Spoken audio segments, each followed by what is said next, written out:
Que a boa mão de Deus seja com você. Sou o professor Rogério de Souza, junto com o Instituto Supera. Vamos continuar aqui nossa disciplina de Teologia Sistemática. Quero convidar você a tomar conhecimento do breve Catecismo de Westminster. Ele, lançado pela editora Cultura Cristã. Aqui é um texto do Cláudio Antônio Batista Marra, o editor. A Assembleia de Westminster foi um dos mais notáveis momentos na luta contra o erro. Diante do caos político e religioso que se instalara, 121 teólogos se reuniram a partir de 1º de julho de 1643 na Abadia de Westminster, em Londres. Convocados pelo parlamento, eles deveriam definir a doutrina da Igreja em oposição ao arminianismo, além de discutir também governo eclesiástico e liturgia. O resultado foi a Confissão de Fé de Westminster, publicada agora por esta editora, como eu acabei de apresentar aqui, a editora Cultura Cristã. Como você vê, o sistema aqui é catequético, perguntas e respostas. Você tem aqui o breve catecismo, é para ser ensinado, memorizado, pensado, mas ele é bastante profundo, tá bem? Ele faz as citações de textos bíblicos para poder comprovar aquilo que os 121 teólogos definiram como sendo a ortodoxia da Igreja Anglicana. Qual é o fim principal do homem? O fim principal do homem é glorificar a Deus e gozá-lo para sempre. Ponto. Pergunta 2. Que regra Deus nos deu para nos dirigir na maneira de o glorificar e gozar? A palavra de Deus, que se acha nas Escrituras do Antigo e Novo Testamento. É a única regra para nos dirigir na maneira de glorificar e gozar a Deus. Aí vem aqui, pergunta 3. Qual é a coisa principal que as Escrituras nos ensinam? A coisa principal que as Escrituras nos ensinam é que o homem deve crer a respeito de Deus e o dever que Deus requer do homem. Pronto, você já está aqui aprofundando a questão do conhecimento de Deus. Começa por onde? Deus criou o homem. Para quê? Para conhecê-lo e para se regozijar com esta comunhão entre Deus e o homem. Deus pode, então, relacionar-se com a sua criação. Foi para isso que Deus criou o homem. Mas como que eu vou ter um conhecimento de Deus? A partir das Escrituras hebraicas e cristãs, Antigo e Novo Testamento. Esse conhecimento tem que ser dirigido. Dirigido por quem? Pela igreja, pelo magistério, o professorado e o ministério pastoral. Então a coisa principal é de que Deus pode ser conhecido e esse conhecimento ele é regozijante, ele é causador de alegria. A pergunta de número 4. O que Deus é? Resposta dos 121 teólogos. Deus é Espírito. Acabamos de fazer aqui uma leitura do livro-texto que o Instituto enviou para você e lá está a resposta que vai ser agora comentada por nós. O que Deus é? Deus é Espírito, infinito, eterno, imutável em seu ser, sabedoria, poder, santidade, justiça, bondade e verdade. O ponto primeiro, o ponto primário. Deus é Espírito. Ele não é desta ordem da criação. Portanto, não tem como materializá-lo. Pensar em materializar Deus é cometer um sacrilégio. Esta palavra sacrilégio está diretamente ligada a um pecado contra Deus.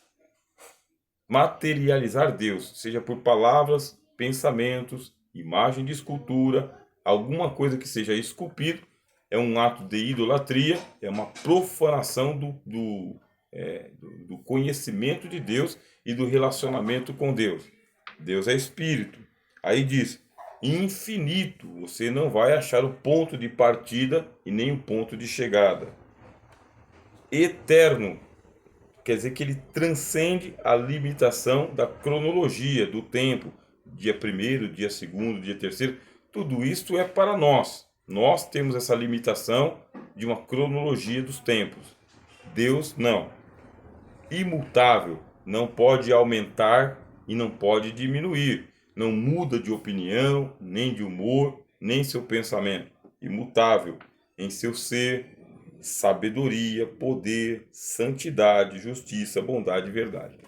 O que nos impressiona é que nós somos chamados à comunhão com Deus, ao conhecimento deste Deus.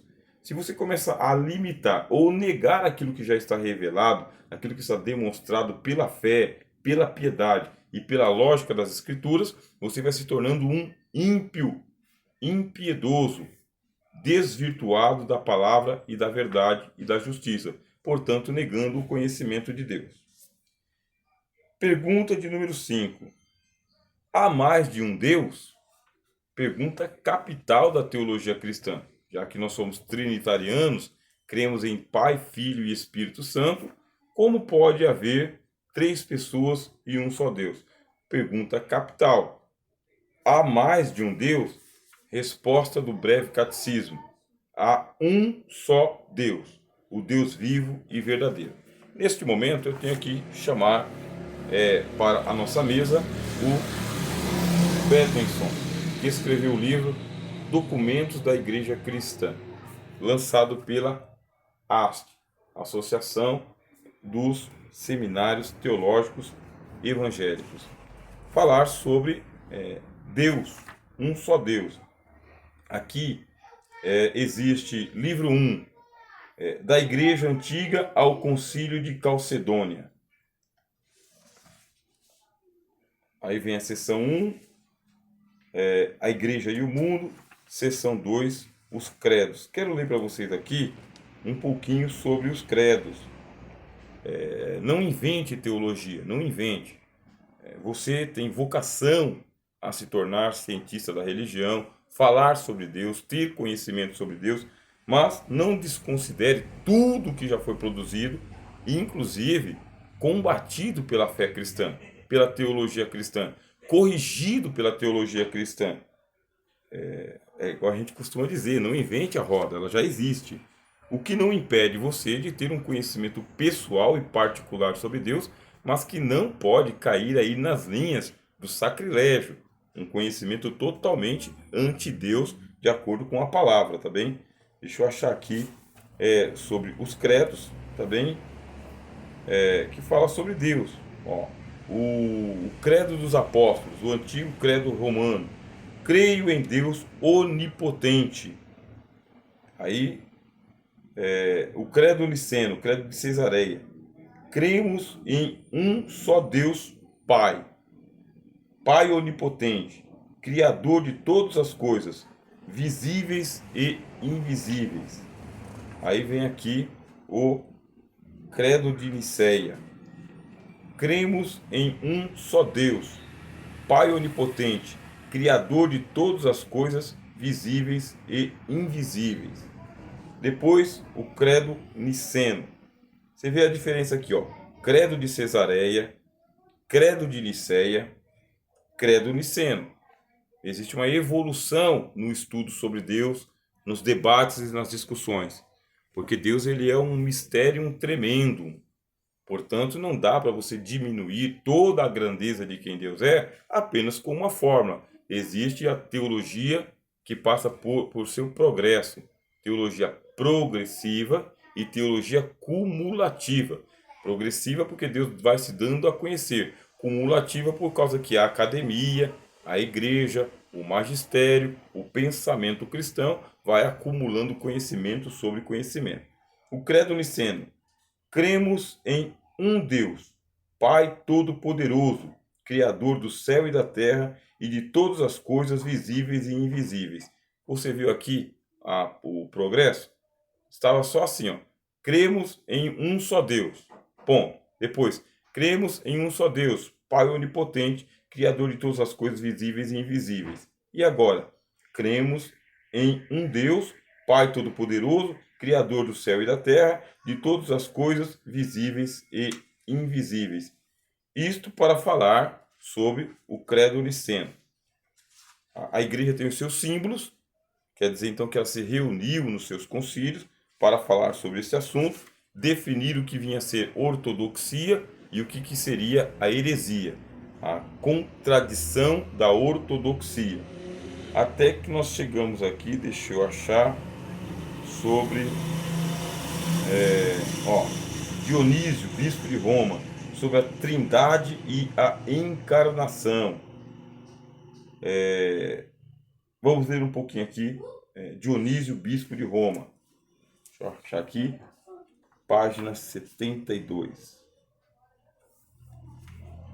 Deixa eu ver. Inclino-me naturalmente a combater os que dividem, retalham e destroem a doutrina mais venerada da Igreja, isto é, a monarquia de Deus, reduzindo a 3 poderes e a 3 substâncias separadas, hipostatáseis. Essa hipostatáseis foi uma grande polêmica na Igreja também. Em suma, as 3 divindades. Segundo me dizem, vários dos vossos catequistas e doutores da palavra estão ensinando essa doutrina, colocando-se numa suposição, por assim dizer, diametralmente oposta à de Sabélio. Enquanto Sabélio afirma blasfematoriamente que o Filho é o Pai e que o Pai é o Filho, eles, a seu modo, ensinam que há 3 deuses. Isso para tocar no assunto da Trindade. Quando pegar esse livro aqui, ó, Deus é Pai, aí nós vamos falar sobre o Concílio da Eterna Trindade, vamos aprofundar mais este assunto, tá bem? Deixa eu pegar aqui um pouco sobre o mistério, nestorianismo, eutiquianismo, ensino de Pelágio, o Credo dos Apóstolos, nós já lemos aqui, o Cânon de Muratori.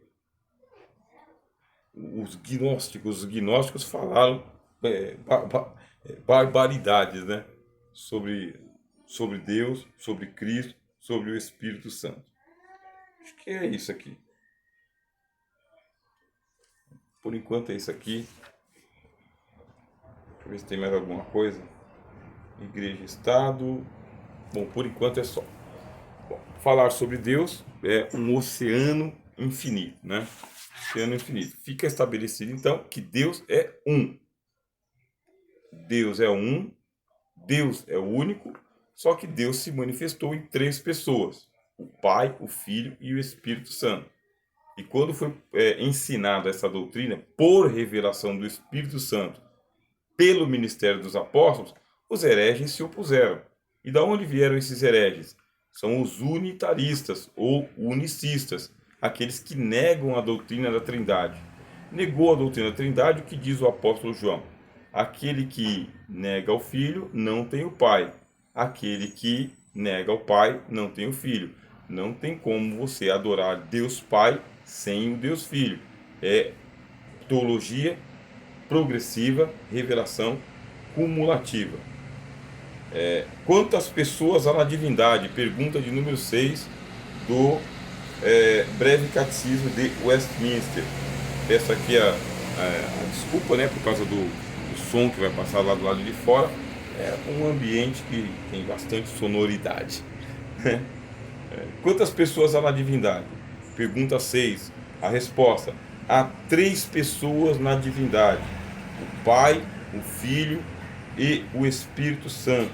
Essas 3 pessoas são um Deus, da mesma substância, iguais em poder e glória. Aí você vai ser convidado a estudar a teologia da Trindade. Já vai pensando no assunto. Vai gastar uma vida, hein? Uma vida pensando sobre o Pai, o Filho e o Espírito Santo. As referências bíblicas. Fala-se agora sobre os decretos de Deus. O que são os decretos de Deus? Os decretos de Deus são o seu eterno propósito, segundo o conselho da sua vontade, pelo qual, para sua própria glória, ele pré-ordenou tudo o que acontece. Já percebeu, obviamente que você já deve saber também, mas já percebeu que o Breve Catecismo de Westminster, ele é de teor calvinista, predestinista. Ele fala sobre a soberania de Deus. Se eu posso aqui indicar um livro para você estudar sobre a soberania de Deus, esse aqui é o livro do MacGregor Wright. Esse livro aqui, A Soberania Banida, Redenção para a Cultura Pós-Moderna. Esse é um livro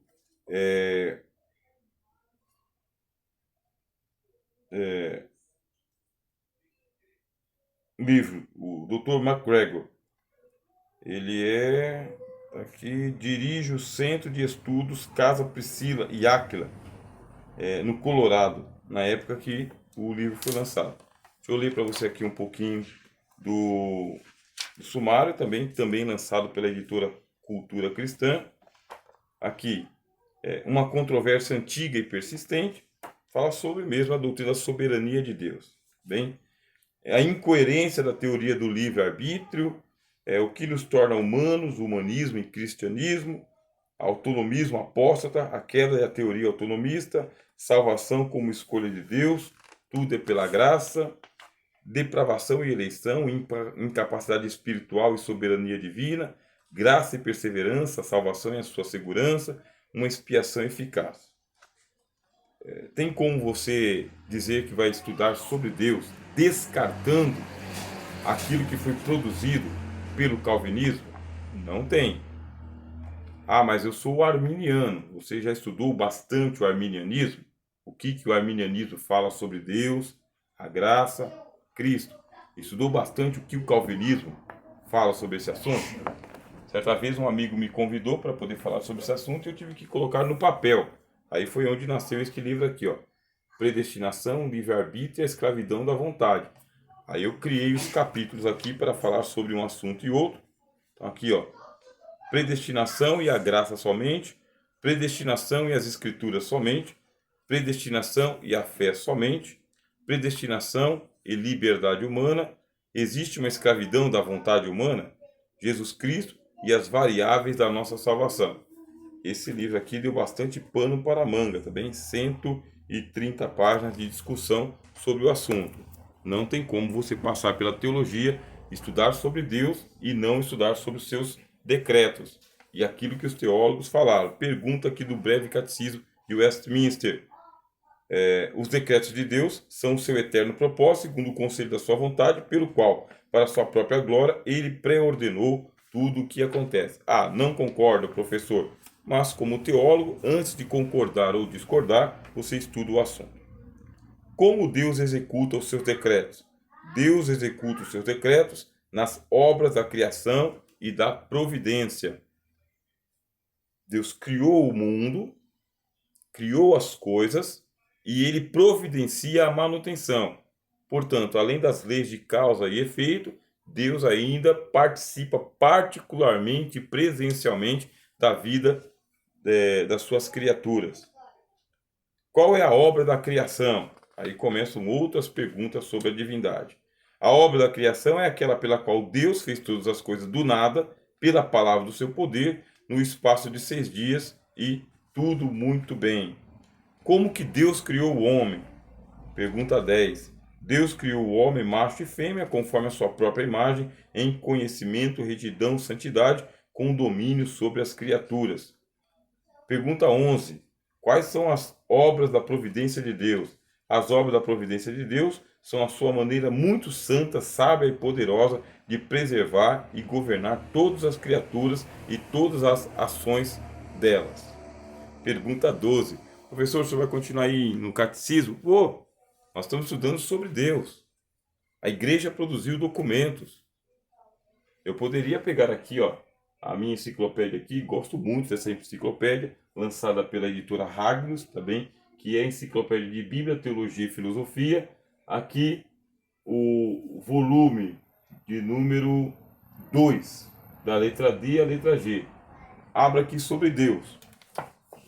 Vou lá, estou estudando sobre Deus. O meu assunto principal é esse aqui. A teologia vai exigir que em algum momento você pare tudo para poder fazer a sua teologia sistemática.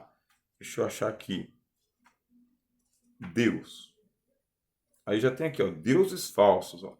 Deus tribal. Vou ler os verbetes para você, tá bom?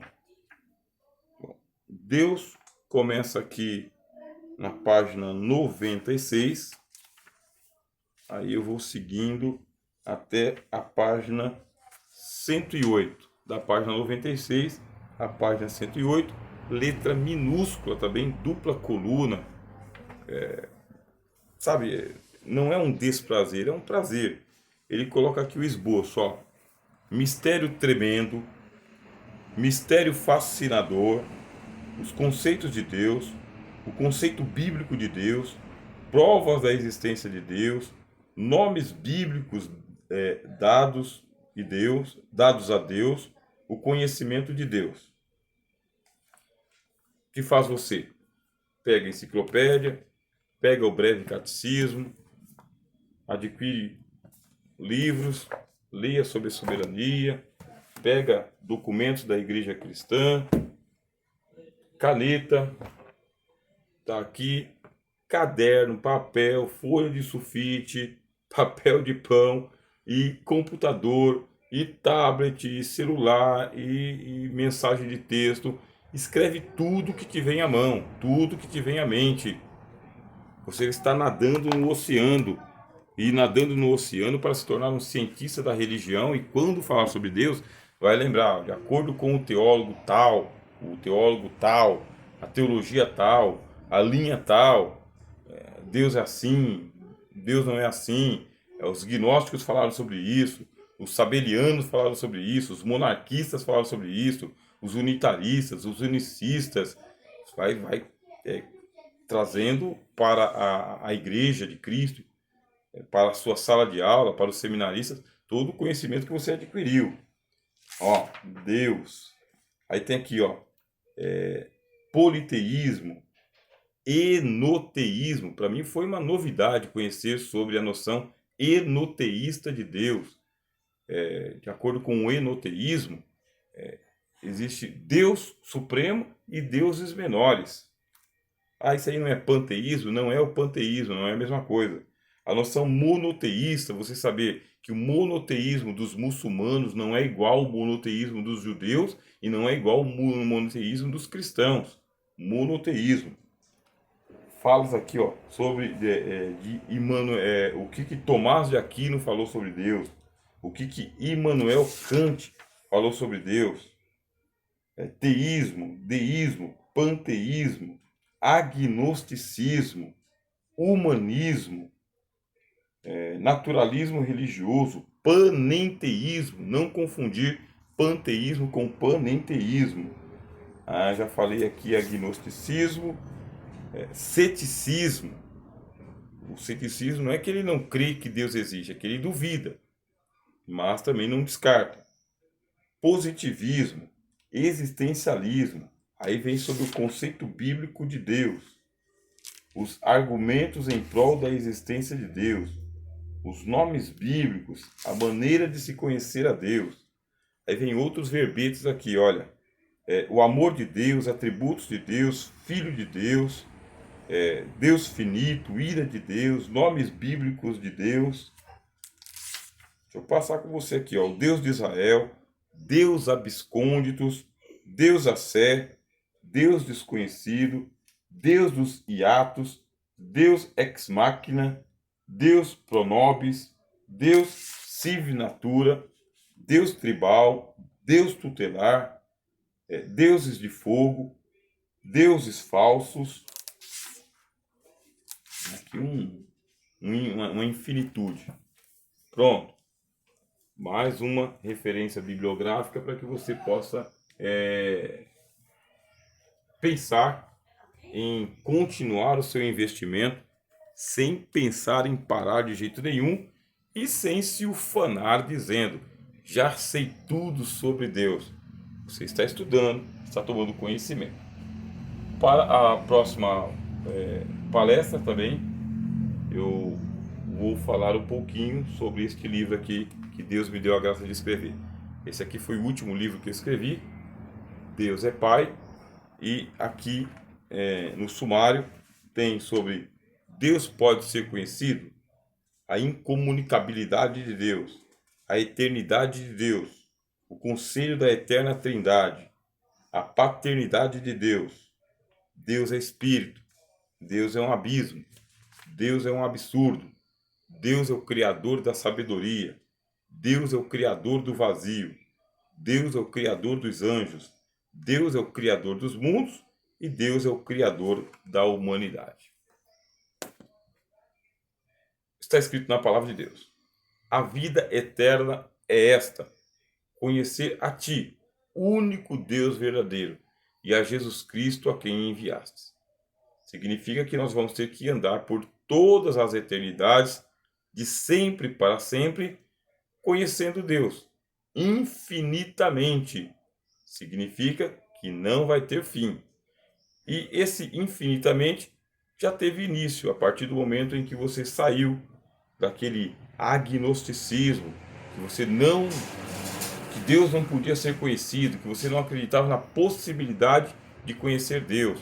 Venceu o ceticismo, não ficou na dúvida se Deus pode ou não ser conhecido. Passou a querer conhecê-lo. Agora você está no teísmo, sabe que Deus existe e por suas providências cuida de você. Agora vamos avançar no conhecimento, como está escrito: conheçamos e prossigamos em conhecer ao Senhor. Sou o professor Rogério de Souza, junto com o Instituto Supera, e esta aqui é a sua disciplina de Teologia Sistemática.